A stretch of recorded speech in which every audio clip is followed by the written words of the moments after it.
Salam sejahtera kepada semua rakyat Malaysia. Terima kasih kerana menonton video ini. Sebelum kita mulakan, jangan lupa like, share, komen dan subscribe channel ini. Berita hari ini dipetik dari Astro Awani. Kuala Lumpur, Kementerian Kesihatan Malaysia, KKM, kini menyarankan golongan berusia 60 tahun ke atas dengan komorbiditi berisiko tinggi untuk mendapat dos penggalak kedua.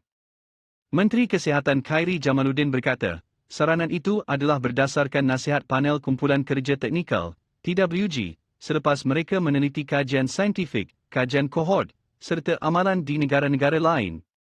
Berdasarkan kajian tersebut, ahli Parlimen Rembau itu berkata, ia menunjukkan individu berumur 60 tahun ke atas dengan komorbiditi seperti penyakit paru-paru, penyakit jantung, penyakit buah pinggang, penyakit hati dan diabetes, berisiko lebih tinggi untuk mendapat gejala serius dan kematian dalam COVID-19.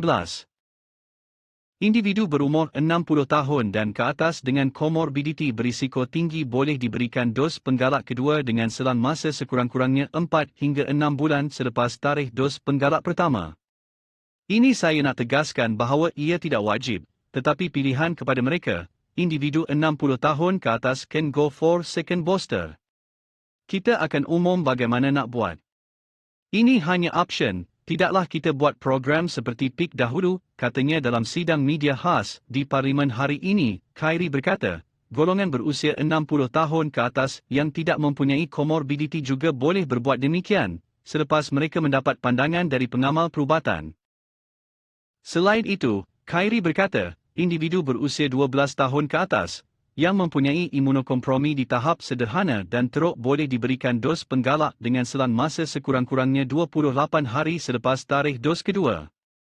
Beliau berkata, buat masa ini KKM menetapkan bahawa vaksin mRNA Comirnaty, Pfizer-BioNTech, merupakan vaksin yang disyorkan bagi dos penggalak kedua berdasarkan data saintifik yang tersedia.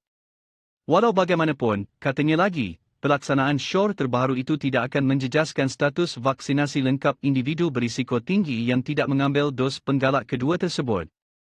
KKM, katanya lagi, sedang mengemaskini garis panduan klinikal yang akan memperincikan pelaksanaan dos penggalak dan dos penggalak kedua untuk dua golongan tersebut. Mengenai perkembangan berlainan, Khairi berkata, KKM bersedia untuk menerima permohonan dos penggalak bagi mereka yang ingin ke negara-negara yang tidak mengiktiraf vaksin primer tertentu. Sebagai contoh, ada sesetengah negara di benua Eropah yang tidak mengiktiraf vaksin Sinovac dan Sinopharm sebagai dos primer dan dos penggalak. Justru, individu yang ingin keluar negara boleh diberikan dos penggalak kedua selepas selang masa sekurang-kurangnya 1 bulan daripada dos penggalak pertama bagi memenuhi keperluan keluar negara. Contoh, saya terima 2 vaksin Sinovac dan dos penggalak Pfizer. Saya nak pergi Jerman, tetapi dia terima 2 dos Pfizer saja, tidak terima 2 dos primer Sinovac campur dos penggalak Pfizer, SSP.